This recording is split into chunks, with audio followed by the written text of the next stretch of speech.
I'm Rob Port. Welcome to the Plain Talk Podcast. We got a great episode coming up. We're going to be in a little bit talking with Julie Ellingson. She's from the North Dakota Stockmen's Association. They're an organization representing the state's ranching industry. They're backing legislation, and we talked about it on the podcast before. They're backing legislation that would make it so that if you wanted to access private land to hunt or something, currently in North Dakota, it's presumed that you have access to that land, as long as there's not a sign there that says posted or no trespassing or whatever. What this legislation would do is it would say that you can't assume that you have that access, that in fact, without permission, you don't have access to that land. Now, that's very controversial from the perspective of a lot of sportsmen. Personally, I support the legislation just from the standpoint of property rights. I don't think the burden should be on the landowner to have to tell you not to be on their land. I think the assumption should be you don't have access to somebody else's property unless they give you permission to be in that property. Much as that, I can't assume that I can just walk into your house or open up your car door and look in your glove box unless you give me permission to do so. So I like this change, but it is a complicated area of policy. So we'll talk with Julie about that a little bit in the program. But to start off here, I want to talk about what a miserable week. And I wrote about this at sayanythingblog.com. What a miserable week it was for American journalism. Starting off, we had, a story from Buzzfeed where they said that Michael Cohen had essentially told federal investigators, told Robert Mueller's team that President Trump had directed him to lie, had essentially suborned perjury, which is a crime, which, if true, frankly, I agree the president should be impeached. Now, this story was treated as a bombshell by the national media. In fact, all they could talk about was impeachment. We got him. I mean, there was a lot of glee going on. We got President Trump. We're going to stick it to him. We finally got him. Here it is. He suborned perjury. He should be impeached. Only now, here we are days later, and the problem with the story is the reporters are giving conflicting stories about it. One of the reporters who produced the story for BuzzFeed is saying that they saw the documents that, were their source. I mean, they were relying on anonymous sources here, but they're saying that they saw documents. The other one is saying that they didn't see documents. So we have conflicting statements. We don't have a good explanation for that. Nobody else in the media has been able to independently confirm this reporting or to speak to the sources behind it, which is problematic. And so now we're left with, a couple of reporters at BuzzFeed saying, the president committed a crime. And by the way, the Mueller team came out and said that the report's inaccurate. Meanwhile, BuzzFeed's standing by the story, but that's a problem. Now, you want to talk about why the American public doesn't trust journalists anymore? Well, this is part of the reason why. The BuzzFeed report should have been treated. I understand BuzzFeed feels like they got their sources straight. Maybe I'm even willing to accept that. Although one of the reporters, Jason Leopold, has kind of a bad history with this stuff. In fact, I remember specifically when this guy back in 2006 told us all that Karl Rove, then an advisor to President George W. Bush, was going to be indicted imminently in the Valerie Plame scandal. Never happened. Leopold fell flat on his face. Now, he's the guy who's telling us this. He doesn't have a good track record when it comes to this sort of thing. So that's a problem in and of itself. But I understand. Okay, BuzzFeed says they're going to stand by their sources. Well, why does the rest of the media, who cannot independently verify this, why are they jumping on it? Why are the rest of the media picking up this story and reporting on it credibly? And especially from the perspective of, I understand, they don't like President Trump.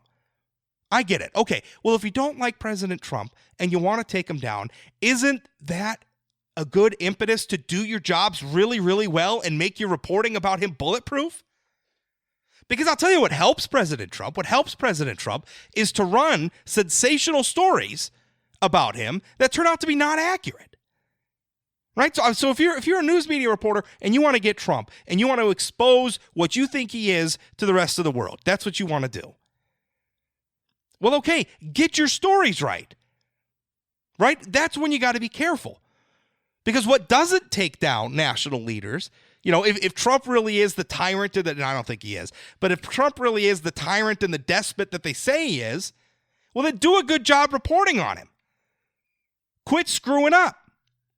earn the trust of the American people, because this sort of thing that BuzzFeed polled isn't doing it. And now even maybe at some point it's going to come out and BuzzFeed will have been entirely exonerated. Now, with the Mueller team saying that the report was inaccurate, that seems deeply unlikely at this point. But suppose for a moment that it could happen. There's still been enough confusion created around the report, given the way they've handled it here at the offset. There's going to be a certain faction of the public you're never going to convince. Or maybe you could argue there's a certain segment of the population you're never going to convince anyway. These are absolute loyalists of the president. Fair enough. But that faction's going to be much larger than it was, unnecessarily so, because you didn't do a good job. So we've got that situation. That was heading into the weekend. And then over the weekend at the March for Life, I'm sure you've heard about it by now, the kids from Covington High School, right? A group of, it looked like mostly boys. I think it was entirely boys. In fact, I think it's an all-boy high school. Anyway, they were at the March for Life in Washington, D.C. A lot of them are fans of President Donald Trump. They were wearing their Make America Great hats. They were wearing their Make America Great t-shirts. And after the march, they were assembling somewhere near the Lincoln Memorial to get on their buses and head back to Kentucky, where they're all from. Now, most of us in the public were introduced to these kids when we saw news reports about the New York Times, the Washington Post. They're describing the situation as a bunch of white kids, right? White Catholic school kids in Trump gear harassing an elderly Native American man. That was certainly the first headline that I saw. I saw it in the New York Times. And there was just this outrage everywhere. I mean, it was all over Twitter. It was all over social media. You had national media figures. You had Hollywood celebrities, and they immediately, they're talking about they want to punch these kids in the face. They're talking about they want to find out, personal information about these kids and shame these kids and dox them and get them expelled from school and everything else. The school, in fact, announced that they were going to be doing an investigation into what happened. It was really, really terrible. Now, what happened, though, is that by Sunday, we had more video. And instead of just a few minutes of, an elderly Native American man steadily beating his drum with what appeared at the time to be a smirking high school kid in a Trump hat staring at him, suddenly became something much different. Because what we saw, if you look at the video prior to that, what you start to see are, first of all, adults harassing these kids. It was a group, I think they call themselves the Black Hebrews or something like that. Anyway, they're a group that's kind of known in the Washington, D.C. area of being pretty extreme. They can be heard on video taunting these kids, calling them inbred. They use the N. One of the kids just happened to be black. They used the N-word towards that kid. They suggested that he might get his organs stolen by his classmates, I guess a reference to that movie. That was so popular. What was the name of that movie again? I'm forgetting the name of the movie now. Get Out. That was the name of the movie. And so essentially, they're shouting at these kids. They're saying terrible, terrible things about these kids. And then at some point, the Native American drummer guy walks over to them and starts drumming. But here's the thing. The initial media narrative was that the kids swarmed the Native American drummer, or that the kids went over to the drummer and harassed them and made fun of him or whatever. The video doesn't show that. The video shows the drummer walking over to the kids. Right? That's what it shows. And the kids sort of reacting like they're confused. They're not sure what's going on. They've been taunted by other adults who are there protesting for some time. They're getting called names and everything else. And all of a sudden this guy comes over and stands in their midst and starts beating a drum in their faces. So if the national media narrative was that these kids were harassing the Native American drummer guy, the video certainly doesn't bear that out. Now, I watched a lot of the video, and there were a couple of moments where, the teenagers had me rolling their eyes, because let's face it, they were behaving a little bit like teenagers. In fact, at one point, it kind of looked like one of the kids was doing a tomahawk chop, which, if that's what he was doing, if he was intending to mock the Native American guy, that's entirely inappropriate. I do not condone that at all. But by and large, when I watched the video, those teenage kids comported themselves one hell of a lot better than the adults did. And that's a little scary, because meanwhile, we had this national outrage. Again, I mean, you had all of a sudden Kathy Griffin is on Twitter, talking to millions of people saying, dox these kids, find out who these kids are. right? You have other celebrities saying that we ought to ban the Make America Great Again hats and the Make America Great Again swag, all the T-shirts and all that stuff. I mean, that was the reaction to it.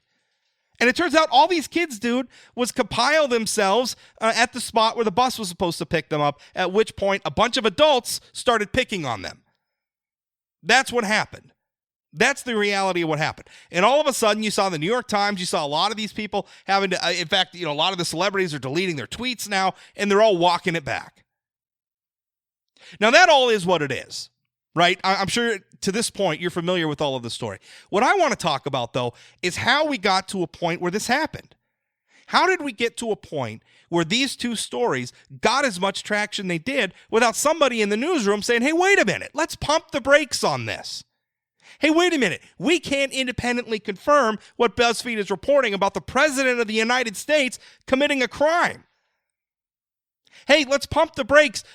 We don't have the full video for what these kids were doing. We have a little bit of a snippet and some testimony from some of the political activists on the left side of the aisle. That's all we have. Maybe pump the brakes on this. Maybe this isn't what it seems, right? Because that's what reporters are supposed to do.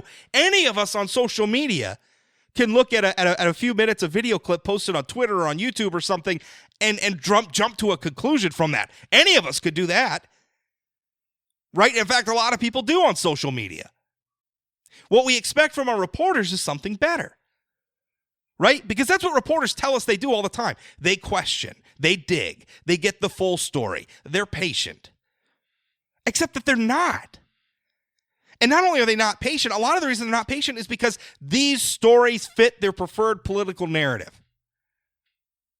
I have long said that there is a problem in America's newsrooms, and it's a problem, not as much of a problem, but it's a problem at the local level, and it's a problem at the national level. We don't have enough ideological diversity in the newsrooms. We don't have somebody there with a different point of view saying, hey, pump the brakes on the white Trump supporter kids harassing the minorities. Hey, pump the brakes on the Buzzfeed story about the President of the United States committing a crime. We don't have enough of those people in newsrooms, which is why this happens.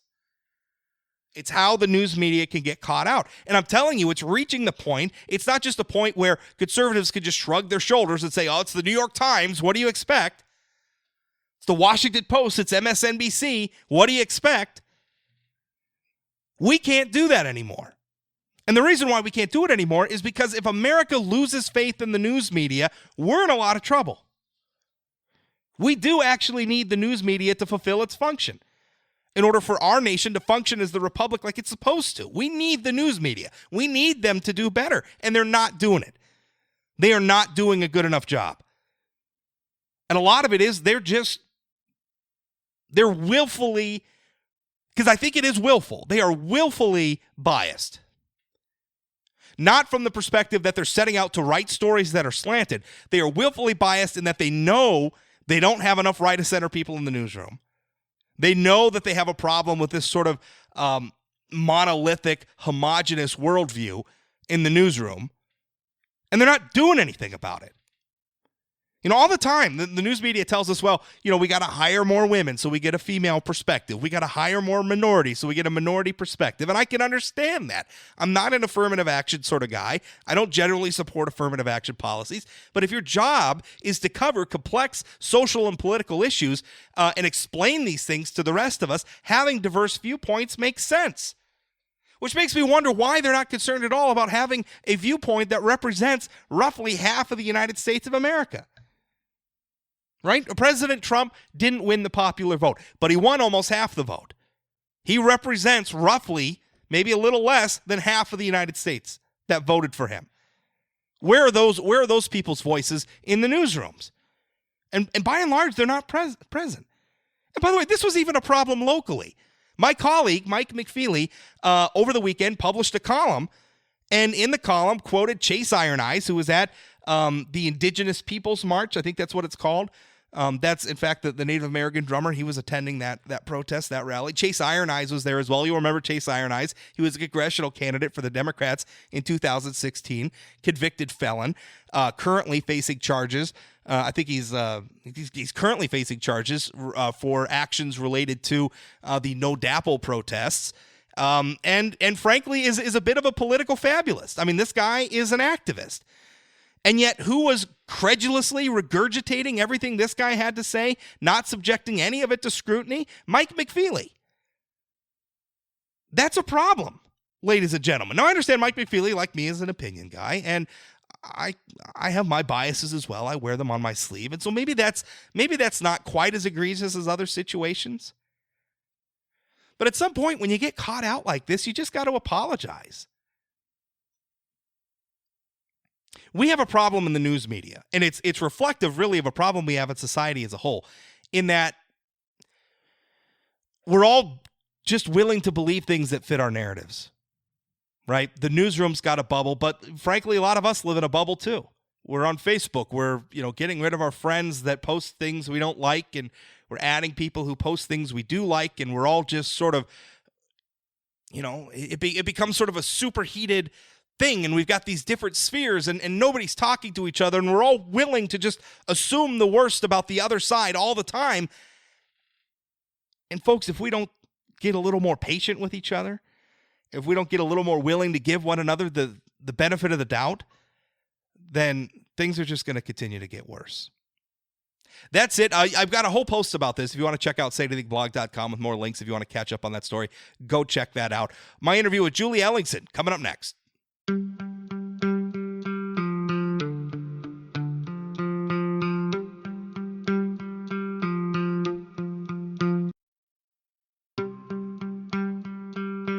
I have Julie Ellingson with me. Julie is with the North Dakota Stockmen's Association. Her organization is supporting legislation.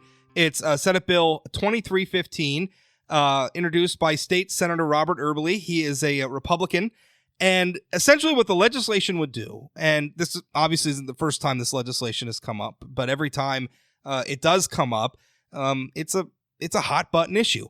What this would do is it would change the presumption of access to private land in the state of North Dakota. Now, Julie can correct me if I'm describing any of this wrong, but essentially, under the status quo, you're allowed to go on any land to hunt or whatever if it's not posted.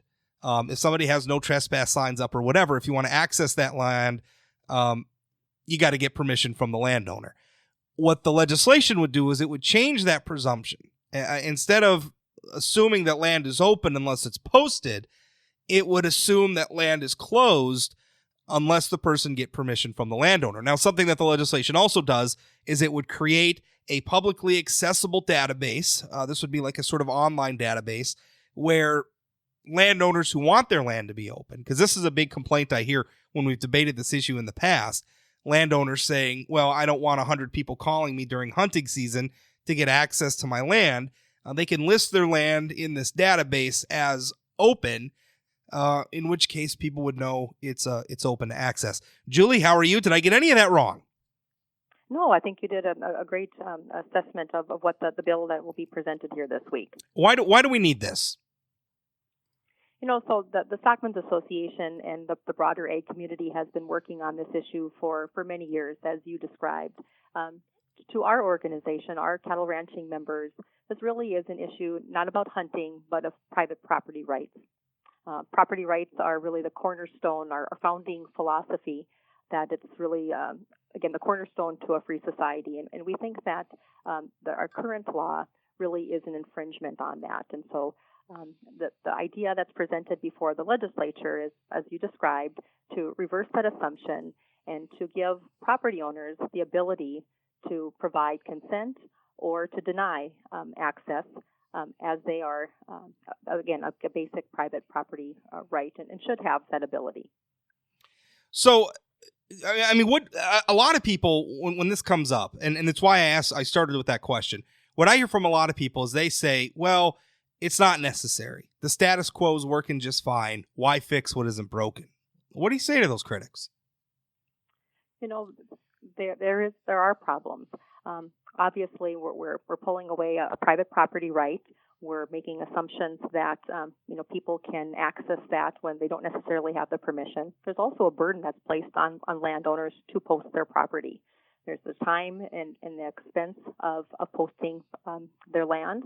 Sometimes those posting signs don't always stay on, and so there's other problems. Unfortunately, we saw some of that manifest itself during the DAPL protest, and how we had legitimate trespassers who, because of some loopholes that were inherent in our current law, did not get prosecuted for that reason. And so there's problems there. And I think that what Senate Bill 2315 does is, again, reaffirms the private property right and addresses that issue for landowners. But it also, I think, addresses some of the concerns that have been expressed as this issue has been discussed and debated in previous legislative sessions and talked about here over the interim. As you mentioned, in some cases, landowners say, I'm okay, and keeping my property open is just fine, so I don't need the calls. This creates a mechanism for them to make that information available, and also a very useful, we hope, database that can be accessed by hunters and other outdoor recreationists to make that information available and, again, help fortify relationships in the long run. I think a lot of people are saying, well, we don't want to be like Minnesota, or we don't want to be like South Dakota. That's their argument, is that this is going to ruin outdoor sports, hunting in particular. And I'm hearing a lot of people saying, well, in South Dakota, it's pay to play. You got to pay to get on anybody's land. It's not like North Dakota. We've got this wonderful tradition.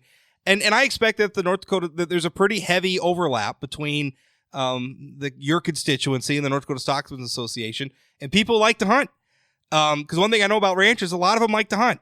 So what do you say to people who are saying, well, this is going to ruin hunting. This is going to ruin tourism and hunting in North Dakota and just really hamstring these industries? Yeah, and we would disagree with that assessment. As you mentioned, the Stockmen's Association members are cattle ranchers, but most of them are also hunters too. And so we too share the proud hunting heritage and want to keep that robust and alive. Over my career, I have attended many meetings where this issue has been the focus. And never, ever have I heard anybody say, we want to impair hunting or outdoor recreation in the state. What landowners want is the ability to be able to decide and to know who is accessing their private property for safety reasons, liability reasons. Again, these are their places of business. This is where they conduct their work and make their livelihood. And so want to be able to, again, reaffirm that right and provide better information for those who want to access it, to give them good advice so they have a better hunt, and also develop very important relationships with outdoor recreationists who in many cases become friends and are critical in helping us make sure we have an adequate harvest of wildlife to help curb disease issues and depredation issues.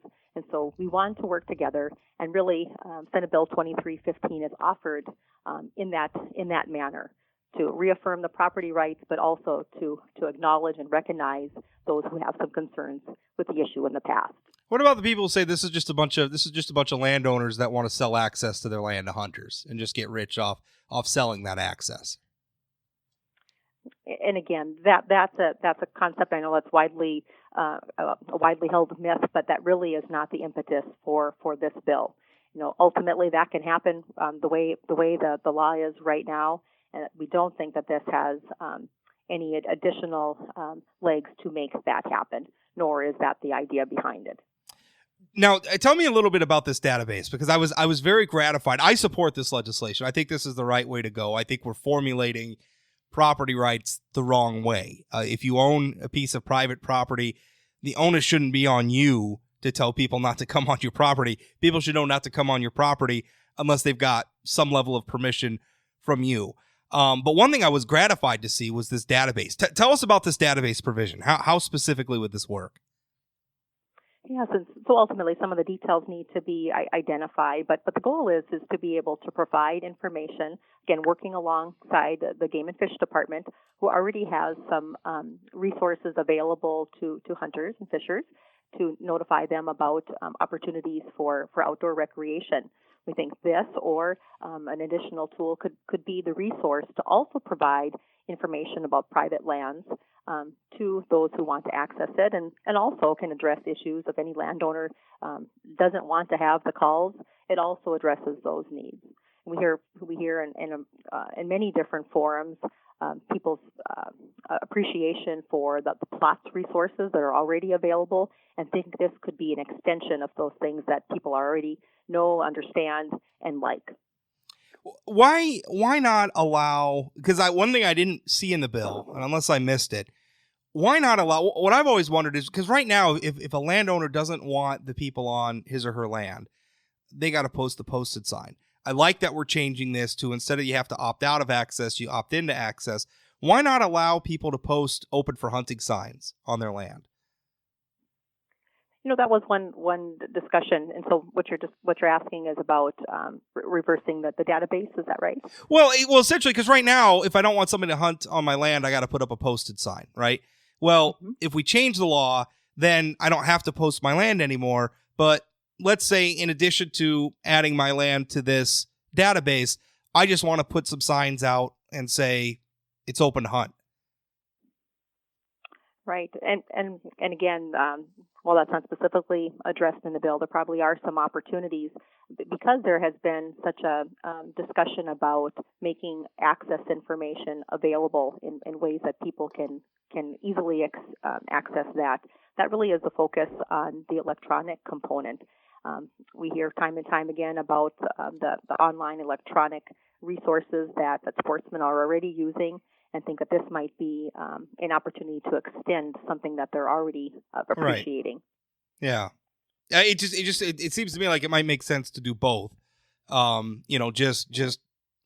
don't know. I mean, just because I'm thinking, we're making a big change here. I mean, there's no question this is a big change.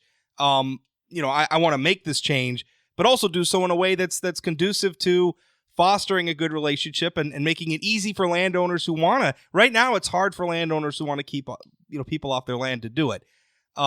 If we go the other way and we change things, I want to make it easy also for landowners who want to have their land open. I mean, it should be easy for them as well, right? It should be an easy choice for landowners. That's right, and again, that's why building on a platform that already exists really is an idea that hopefully can accomplish all of those needs, for all parties that are involved. If there was amendment made to this bill to allow open for hunting posting, would your organization be okay with that? I think that's something that we probably need to make sure that the language would also be appropriate for those who have to prosecute. And so that's probably something that we need to analyze so it doesn't create confusion. As you describe, it needs to be easy for the landowners. It needs to be easy for others to understand. And also in the cases of bad actors, that our judicial system has what they need, and our law enforcement in order to make the case in their process. Let's talk a little bit about the context of this, because we're talking most of this in terms of sportsmen, right? And so that's just good faith people. They want to get out there. They want to use the land. We know most of our hunters are good people that are just out trying to do the right thing. One area you referenced this, where this came into issue, was during the Dakota Access Pipeline protest. Now, I realize that's not a common thing. Thank heavens that's not a normal thing in our state. But that was a real issue. A lot of those cases against protesters got dismissed because the state couldn't prove that the land was properly posted. And I believe what happened is the protesters went in and ripped down the signs and then trespassed. And the way our law is written, there wasn't much the landowners could do. In fact, I remember law enforcement struggling to find landowners who could then, issue the legally required warning to the people that they were trespassing before they could begin to arrest them. I mean, it was a real problem, and it was a lot of confusion. And I think that's one area where our current law causes a problem, Julie. Yeah, that's right. And I think, there was hundreds of cases that unfortunately our state experienced during that awful time that was very impactful to our members. Morton County is the number one cattle producing county in North Dakota, and so many of our members affected by that, by the protest. And it is unfortunate that, again, legitimate cases fell short, and there was not the consequences that there should have been for those breaking the law, because of some loopholes that is inherent in what we're looking at right now. And so hopefully that can fortify and clarify what the expectations are. And again, while that was hopefully an anomaly, you never know what happens in the future. and we need to put ourselves in a better position than we were a couple of years ago. This bill's been introduced in the past. In fact, most recently in the 2017 legislative session. It died a quick death last time around in the state Senate. What's different this time that makes you think you're going to get a different outcome, Julie? This has been tried, and again, a little different packages. There's been tried in a variety of different fashions. I think what is different this time is that we had more chance to analyze some of the concerns of those that were in opposition and do a better job of trying to acknowledge and address what those concerns are. We have also had a chance to visit with legislators about the importance of this, and the problem hasn't gone away, nor has the desire, again, to fortify private property rights. That is something that we hold dear in North Dakota, and this is an example of an incredible breach. Again, we've been having those conversations, and we're hopeful that we can finally effectuate a positive change, again, for landowners as well as others who want to access our property. We think that this is a package that can take care of the concerns of both sides, and we're hopeful we have a chance to pass it in the Senate and bring it over to the House and have the governor ultimately sign the bill. I think that's the important thing to keep in mind is in order for hunting to work, most land in North Dakota is privately owned. In order for hunting to work, for that land to be used, the sportsman's community's got to foster a good relationship with the landowners. Otherwise, the trend is going to be towards more and more of that land getting closed off because the landowners just don't want to deal with it. I think honestly, long term, I think there's a lot of sportsmen out there who see this as a sort of Armageddon. They're really panicking over this. And I think that's the wrong way to look at it, because I think if we do more to empower the landowners to be able to have some control over this, the more likely I think they're going to be to want to open up their lands because they know that they are in the driver's seat. I think right now a lot of them don't feel that way. And this, I think, maybe fosters better relationships between landowners and the people who want to use the land. And that's better for everybody. That's absolutely. Again, we think that it's so important to build those relationships. And so just because there's a requirement that you have to ask, it doesn't mean that the answer is going to be no. Again, ask and gain that permission, develop that relationship, and ultimately might open new doors that haven't been opened before. And so we are hopeful that, again, we can carry that message and also fortify those relationships to sportsmen who are so important to our state. Again, we are them as well. And so we want to preserve a strong hunting heritage in North Dakota, and providing this basic private property right back to landowners really will be a key ticket in that moving forward. Julie, thanks for your time. Thank you.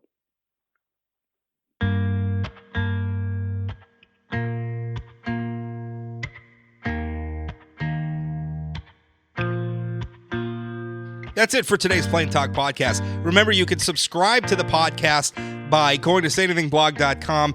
If you look right at the top, there's a Plain Talk podcast link. You click that. All of the subscribe links are there. iTunes, Spotify, Google Podcasts, the Google Play Music Store. Why Google has both got Google Podcasts and the Google Play Music Store, I have no idea. That's just what they do. The RSS feed is there if you want to plug it into the podcasting service of your choice. All sorts of different ways to subscribe. And by the way, if you have any trouble subscribing, email me, rob@sayanythingblog.com. Use that email as well if you want to contact me with feedback about the show. Contact me if you're having troubles. Whatever. I just want to say hi. Email me, rob@sayanythingblog.com. I like it when people say hi. Thanks for listening. We'll talk again.